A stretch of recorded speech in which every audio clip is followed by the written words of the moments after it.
আপনি কি ভুলের ঊর্ধ্বে? সমালোচনার জবাব আপনি দেন না কেন? ভাই, আমরা ভুলের ঊর্ধ্বে না, আলহামদুলিল্লাহ, এটা তো আমরা স্বীকার করি। আর সমালোচনার জবাবের ক্ষেত্রে আমাদের একটা মূলনীতি আছে, এটা জানা থাকা দরকার। আসলে মূলনীতিটা হলো যে আমাদের যদি কেউ কোনো ভুল ধরে, আমরা সবসময় চেষ্টা করি যে ভুল ধরাটা কি যথাযথ হয়েছে নাকি অমূলক হয়েছে। একটা হলো যে অযথাই তেনা পেঁচানো, অযথাই একটা বিষয় নিয়ে আপনার বিতর্ক সৃষ্টি করার চেষ্টা করা। আরেকটা হলো না, একবারে টু দ্য পয়েন্ট একটা সুনির্দিষ্ট স্পেসিফিক ভুল হয়েছে। এই দুইটার ভিতরে যদি আমরা দেখতে পাই যে কোনোটি আসলে সমালোচনাটা যথার্থ হয়েছে, আমাদের আসলে ভুল হয়েছে, সাথে সাথে আমরা যেটা করি, আমরা পাল্টা একটা বক্তব্য, একটা লেখনী দিয়ে আমাদের ভুলের বিষয়টাকে আমরা স্বীকার করি এবং পূর্ববর্তী যেটা আমাদের ভুল বক্তব্য ছিল সেটা আমরা প্রত্যাহার করি। এটা আমাদের একটা কমন নিয়ম, অনেকে হয়তো জানেন না। এর আগে আমরা আর্টিফিশিয়াল মেহেদি এটা ব্যবহার করলে উজু হবে কি না, আমরা বলেছিলাম উজু হবে না। কিন্তু পরবর্তীতে আমরা এটা নিয়ে আরও পড়াশোনা করলাম, বিভিন্ন ওলামা ইকরামের ফতোয়া আমাদের সামনে আসলো, তখন আমাদের কাছে পরিষ্কার হয়ে গেছে যে আমাদের আগেরটা ভুল ছিল। আর্টিফিশিয়াল মেহেদি এটা ব্যবহারের ফলে আমাদের ত্বকের উপরে যে আলাদা একটা স্তর পড়ে যায়, লেয়ার পড়ে যায়, মনে হয় লেয়ার পড়ে গেছে বলে মনে হয়, এবং সেটা দেখা যায় খসে খসে পড়ে। তো এটার কারণে ওযু হবে না আমরা বলতাম, কিন্তু পরবর্তীতে আমরা এটা নিয়ে আরও ঘাটাঘাটি করলাম, জানাশোনা যখন আরও বাড়লো তখন দেখলাম যে না, এটা আসলে কেমিক্যালের কারণে চামড়ার উপরে থাকা একটা সূক্ষ্ম লেয়ার আসলে পুড়ে এটা পড়ে যায়। এটা মূলত ওই আর্টিফিশিয়াল মেহেদির কারণে লেয়ার তৈরি হয়েছে, যার কারণে চামড়ায় পানি পৌঁছাচ্ছে না, বিষয়টা সেরকম না। বিষয়টা যখন ক্লিয়ার হয়ে গেল, এ বিষয়ে দেশের বাইরে অন্যান্য আমাদের ফতোয়া যখন আমাদের সামনে চলে আসলো, তখন আমরা আমাদের আগের বক্তব্য প্রত্যাহার করে নিয়েছি। আমাদের পেজ চ্যানেল থেকে সেই ভিডিওগুলো সরিয়ে নতুন করে ভিডিও আমরা সেখানে আপ করে দিয়েছি। এবং মজার বিষয় হলো, আমাদের ইউটিউব চ্যানেলে প্লেলিস্টের মধ্যে একটা প্লেলিস্টের নামকরণই করা আছে এরকম, আমাদের ভুল উক্তি বা বক্তব্যগুলো। অর্থাৎ আমাদের শত শত হাজার হাজার প্রশ্ন উত্তরের মধ্যে যেগুলো ভুল হয়েছে সেগুলোকে আলাদা প্লে লিস্টে রেখে দেওয়া হয়েছে, যাতে করে মানুষ আমাদের ভুল দ্বারা বিভ্রান্ত না হয়, সেখান থেকে যাতে মানুষ সঠিকটা নিয়ে নিতে পারে। তো আমাদের কোনো সমালোচনা যদি যথাযথ হয়, মনে হয় আমাদের কাছে যে আসলে এটা আমাদের ভুল হয়েছে, তো সাথে সাথে আমরা সেটা নিজেরা সংশোধন করি, এবং সংশোধন করতে আমরা দেরি করি না, যত দ্রুত সম্ভব সেটা আমরা করি। আর এটা ইসলামের একটা সৌন্দর্য। আমরা তো সাধারণ মানুষ, আমরা তো তালিব ইলম মানুষ।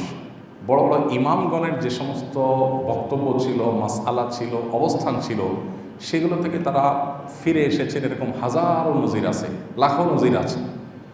তাদের ফিরে আসাটা অবশ্য বেশিরভাগ ক্ষেত্রে ইজতিহাদি কারণে, আবার অনেকের ভুল থেকে ফিরে আসা বা নিজের অবস্থান থেকে ফিরে আসাটা ছিল আপনার ইনফরমেশনগত গ্যাপের কারণে, যে একটা জিনিস জানা ছিল না, তিনি জানছেন, তিনি ফিরে আসছেন। আরেকটা হলো যে না, একটা বিষয়কে তিনি এক অ্যাঙ্গেল থেকে দেখলেন, পরবর্তীতে ভিন্ন অ্যাঙ্গেল থেকে দেখলেন, তার কাছে মনে হলো এটা পরিষ্কার, এটা সঠিক। ইজতিহাদগত ব্যাপার, বড় বড় ইমামদের কথা বলছি। এই জন্য তাদের দেখবেন যে একই মাসআলার ক্ষেত্রে কয়েকটা মত আছে, একটা মত আগের ছিল আর একটা মত পরের হয়েছে। এটা ইসলামের সৌন্দর্য। শেখ নাসিরউদ্দিন আলবানী রহমতুল্লাহ আলাইহি সমকালীন যুগের মুহাদ্দিসদের মধ্যে বেশ সুপরিচিত একজন মুহাদ্দিস। হাদিস নিয়ে তার অনেক কাজ, বিপুল পরিমাণ কাজ আছে আমরা জানি। তো এত বেশি কাজ, এত বেশি আপনার কর্মযজ্ঞ, এত বেশি তালিফাত, লেখালেখি, তার বড় বড় মানে ভলিউম এক একটা সাবজেক্টের উপরে তার বই লেখা, কিতাব লেখা। এরপরও তার জীবনে যে সমস্ত মতামত থেকে তিনি ফিরে এসেছেন, আগেরটা তিনি সঠিক মনে করেননি, পরেরটা সঠিক মনে করছেন, এই মতামতগুলোকে কয়েক ভলিউমের একটা কিতাবে লেখা হয়েছে, যেটার নাম হলো তারাজুআতুল আলবানী। সম্ভবত 4 খণ্ডের একটা কিতাব, মানে কতগুলো একত্র হয়েছে। তো এটা ইসলামের সৌন্দর্য। আমাদের কোনো ভুল কেউ ধরলে, প্রশ্নকর্তা ভাই যেরকম মনে করছেন যে আমরা কোনো পাত্তা টাত্তা দেই না, আসলে ব্যাপারটা সেরকম না ভাই। কোনো ভুল যদি মনে হয় যে আমাদের আসলে ভুল হয়েছে, ইনফরমেশন একেবারে সুস্পষ্ট ভুল, আমরা সে সাথে সাথে সংশোধন করি। এরকম নজির আপনি আমাদেরকে যারা নিয়মিত ফলো করেন তারা দেখবেন যে অহরহ আমাদের এই যাবৎ প্রশ্নোত্তরের সেশন যেগুলো হয়েছে আমাদের পেজে লাইভ অনুষ্ঠানে, 200, এখন প্রায় 250 মতো, 250 হতে যাচ্ছে পর্ব। তো প্রত্যেকটা পর্বে যদি এভারেজে আমরা 50 থেকে 60টা প্রশ্নের উত্তর দিই, সেক্ষেত্রে কত হাজার প্রশ্ন হয়। আর অন্যান্য যত প্রশ্নোত্তরের সেশন আছে সব একসাথ করলে হয়তো আমাদের 20-30 হাজার প্রশ্নের উত্তর এই পর্যন্ত মিনিমাম দেওয়া হয়েছে। এই 20-30 হাজারের ভিতরে আমাদের 20-50টা বা 100-150টা মাসআলাতেও ভুল হওয়াটা অস্বাভাবিক নয়, আমরা মানুষ। সেই হিসাবে আল্লাহ মাফ করুক অহংকার থেকে আমাদের কোনো কেউ সমালোচনা করলে আমরা সাথে সাথে করি। কিছুদিন আগে আমাদের একটা গত রমজানের একটা বক্তব্যের পর এক ভাই আমাকে একটা ক্লিপ দিলেন যে আমরা বলেছিলাম যে ফিতরা রমজানের ঈদেতে যে আমরা ফিতরা আদায় করি, জাকাতুল ফিতর বা সদকাতুল ফিতর, এটা হাদিসের ভাষ্য হলো মান আদ্দাহা ক্বাবলা সালাতি ফাহিয়া সাদাকাতুন মাকবুলা ওয়া মান আদ্দাহা বা'দা সালাতি ফাহিয়া সাদাকাতুন মিনাস সাদাকাত। ফিতরা এটা যদি কেউ ঈদের নামাজের আগে দেয় তাহলে আল্লাহর কাছে গ্রহণযোগ্য হবে, আর ঈদের নামাজের পরে দিলে এটা সাধারণ দান হয়ে যাবে, মানে ফিতরা হবে না। এটা ছিল আমার বুঝ, সেই অনুযায়ী আমরা উত্তর দিয়েছি। পরে এক ভাই আমাকে একটা লিঙ্ক দিলেন যে না, এটা সম্পর্কে অন্য ইমামদের বক্তব্য ভিন্ন। প্রায় সব ইমামরাই বলেছেন যে পরে দিলে আদায় হবে, অবশ্যই সেটা অনুত্তম হবে, আল্লাহর কাছে সেটা উত্তম নয়, সুন্নাহ নয়, সেটা নিয়ে অনেক কথা বলা যায়, কিন্তু আদায়ই হবে না ফিতরা, ব্যাপারটা সেরকম ইমামরা বলেন নাই। পরে আমরা দেখলাম যে হাদিসের বিভিন্ন ব্যাখ্যা ওলামা একরাম করেছেন, আমরা সেটাকে সাথে সাথে প্রত্যাহার করে পাল্টা বক্তব্য দিয়েছি। তো এটা আমাদের একটা রুটিন কাজ, যেটা হয়তো অনেকে জানেন না, এই জন্য মনে করেন যে আমরা বোধহয় কোনো সমালোচনার আমলে নেই না, আমরা বোধহয় সব জানতা শমশের ভেবে বসে আছি। না, আমাদের ভুল ধরলে কেউ আমরা খুব শ্রদ্ধার সাথে সেটাকে মেনে নিই এবং স্বীকার করি। তবে ওইটা নিয়ে খুব বেশি হইচই করার কোনো প্রয়োজন আসলে আমরা মনে করি না।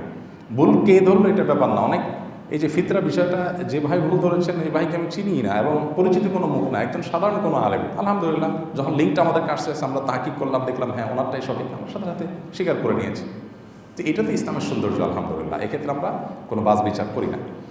আর যে ভুল আমাদের কাছে মনে হয় যে এটা আসলে ভুল না, যে ভুল ধরাটা আমাদের কাছে মনে হয় আসলে ভুল না, এটা হলো তেনা পেঁচানো, এটা হলো অহেতুক একটা বিষয় বোঝার পরও আপনার সেটাকে নিয়ে জাস্ট একটা বিতর্ক তৈরি করার চেষ্টা, সেটাকে আমরা ইগনোর করে যাই। কারণ আমি যদি কোনো কিছু ভুল না করি, কে বললো না বললো কি বললো এটাতে আমার কিছু আসে যায় না। আল্লাহ দেখবেন আমার অন্তরের হালত।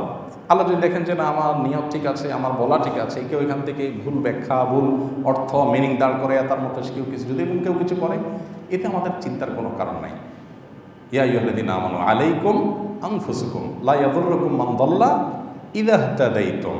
আল্লাহ বলেছেন তোমরা নিজেরা যদি হকের উপরে থাকো, তাহলে তোমার কথার ভুল ব্যাখ্যা দিল কেউ, অথবা কেউ নিজে গোমরা হয়ে সে তোমার কোনো বিতর্ক সৃষ্টি করার চেষ্টা করলে তো তোমার কিছু আসা যাবে না। তুমি নিজে ঠিক আছো কিনা, বাইনাকা ওয়া বাইনা আল্লাহ, তুমি ক্লিয়ার কিনা, তুমি আল্লাহর কাছে পরিষ্কার কিনা যে তুমি যা বলেছ সেটা তোমার ইন্টেনশন কী ছিল, নিয়ত কী ছিল, তোমার মন্তব্য সঠিক ছিল কিনা, তুমি সঠিক আছো। আরেকজন সেটা নিয়ে ঝামেলা তৈরি করার চেষ্টা করছে, কথা বাড়ানোর চেষ্টা করছে, এটা তোমার কিছু আসবে যাবে না। তা আমরা এই উসুলটা মেনটেন করি। যদি মনে হয় ভুল পরিষ্কার, সেটা আমরা সাথে সাথে ক্যাচ করে নিই। আর যদি মনে হয় ভুল নয়, তখন আমরা ও আরিদ আনিল জাহিলিন, আমরা এতের উপর আমল করি, আমরা সেটাকে ইগনোর করে নিজের মতো কাজ করে যাই। এবং এই পদ্ধতিটা ডক্টর আব্দুল্লাহ জাহাঙ্গীর রহমতুল্লাহের কাছ থেকে মূলত আমি হাতে কলমে শিখেছি। স্যারকে বলতে শুনতাম, স্যার বলতেন যে দেখেন, জবাব দেওয়ার পিছনে যদি আমরা সময় ব্যয় করি তাহলে আমরা কাজ করতে পারবো না। কারণ দেখা যাবে যে আজকে একজন একটা বলবে, কালকে আরেকজন আরেকটা বলবে, তখন এটা কিছু মানুষ একটা কাজ বানায় নেবে হয়তো কোনো কারণ ছাড়াই, শুধুমাত্র আপনার সময় নষ্ট করার জন্য। শয়তান আপনাকে আরেকটা কাজে ফোকাস নষ্ট করে এঙ্গেজ করে রাখার জন্য আপনাকে এই কাজে লাগায় রাখবে, কোনো দরকার নেই। আমার যদি ভুল হয় আমি সাথে একটা কারেকশন করে সামনে আগাবো, ভুল না হয় নাই, অহেতুক একজন মানুষ পেঁচাচ্ছে, আমি সেটা ইগনোর করে চলে গেলাম। এই মূলনীতিটা জীবন চলতে আমাদেরকে অনেক বেশি সাহায্য করবে, বিশেষ করে আমাদের জীবনে প্রোডাক্টিভিটি বাড়াতে, জীবনের সময়ের অপচয় রোধ করতে অনেক বেশি সাহায্য করবে। আমরা অনেকে দেখবেন সোশ্যাল মিডিয়াতে বিতর্ক নিয়ে পড়ে থাকি, একেবারে দিনকে দিন, ঘন্টায় ঘন্টা, উদ্দেশ্যহীনভাবে। এর অর্জন কি, এখান থেকে আমার প্রাপ্তির কি হবে, অপ্রাপ্তির কি হবে, আমার লাভ কি লস কি, এই জরুরিটা অনেক সময় আমাদের করার মতো সুযোগ হয় না। আমাদের বেশিরভাগ এনার্জি নষ্ট হয় অন্যের পেছনে, আমার নিজের প্রোডাক্টিভিটির জন্য, আমার জীবনে বারাকা লাভের জন্য, আমার জীবনের অ্যাচিভমেন্টের জন্য, আমার গোলগুলোকে সাকসেস করার জন্য আমরা যতটা ফোকাস দেই, এর চেয়ে বেশি দেই হলো কে কী করেছে, কে কী বলেছে, এগুলোর পেছনে, যার কারণে আমাদের জীবনে অনেক কাজ করার সুযোগ হয় না। এই জন্য ভাই, এই মূলনীতিটা আমার তো মনে হয় যে আমরা অন্যরাও যদি অনুসরণ করি তাদের জীবনের কাছে লাগবে। কোনো ভুল হলে সেটা স্বীকার করতে চুল পরিমাণ কার্পণ্য করা উচিত না। কে ধরেছে এটা ব্যাপার না, সাথে সাথে সে স্বীকার করার মতো মানসিকতা থাকতে হবে। কারণ অহংকারের আলামতগুলোর ভিতরে একটা হলো বাতারুল হক, সত্য আমি জানছি, তারপরেও আমি তেড়ামি করতেছি, আমি গড়িমসি করতেছি, আমি একটা ধামাচাপা দেওয়ার চেষ্টা করতেছি, ইগনোর করার চেষ্টা করতেছি, এটা হলো অহংকার। সত্য জানছি, সাথে সাথে আমি স্বীকার করবো, ও আচ্ছা তাহলে আমি বলেছিলাম, ঠিক আছে, এটা আলহামদুলিল্লাহ। তো এটা ইসলামের সৌন্দর্য আলহামদুলিল্লাহ। আমাদের দেশটা তো এমন যে আমাদের দেশে হাফেজ সাহেবরা তারাবির নামাজে লোকমা খাইলে মুসলিমরা মনে করে হুজুর অযোগ্য, যার কারণে হাফেজ সাহেবরাও দেখছে যে মুসল্লিরা যখন এত বেশি চালাক, তা আমরা একটু আরও বেশি চালাকি করি। কারণ ইমাম তো ইমাম, মুসল্লি তো মুসল্লি যত চালাকি করুক না, ইমামের চাইতে তো ইমামতি নামাজ রিলেটেড বিষয়ে তো চালাকি করে পারবে না। তো হাফেজ সাহেবরা অনেকে নেগোসিয়েশন করে নেয় যে ভাই তুই আমার লোকমা দিবি না, আমি তোর লোকমা দেব না, আমার যেটা মিস হয়ে যাবে ওইটা তুমি পরে রিকভার করে নিবা, বা আমরা আলাপ করে রিকভার করে নিব। এই বেবুজা পাবলিক যাতে এটা নিয়ে তেনা বাঁচাতে না পারে, এই জন্য আমরা এই পলিসি করলাম। অনেক হাফেজ সাহেবরা এরকম নেগোসিয়েশন করে নেয়। তো অতি চালাকের যে অবস্থা হয় সে অবস্থা হয় আর কি। অথচ নামাজের মধ্যে ভুল হওয়াটা স্বাভাবিক, আলেমের ভুল হওয়াটা অস্বাভাবিক নয়, কিন্তু সেটাকে আমরা এটাকে নিয়ে আমরা অনেক বড় করে দেখি, যার কারণে আমাদের দুর্দশা হয়। আপনি হারাম শরীফে দেখবেন মক্কাতে ইমাম সাহেবদের অনেকের কেরাতে ভুল হয়, এমন ভুল হয়, সূরা কাফিরুনের মধ্যে ভুল হচ্ছে বারবার লোক ছেয়ে ধরতে পারতেছেন না। সূরা ফাতিহাতে একবার ভুল হওয়ার রেকর্ড আছে।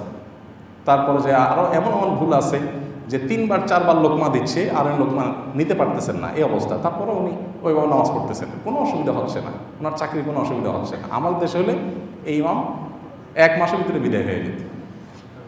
তো আল্লাহ তাআলা আমাদেরকে হেদায়েত দান করুন। আমাদের একটা মূলনীতি আছে, সেটা আপনার প্রশ্নের প্রেক্ষিতে আমরা জানিয়ে দিলাম। আস-সুন্নাহ ফাউন্ডেশন, উম্মার স্বার্থে সুন্নাহর সাথে।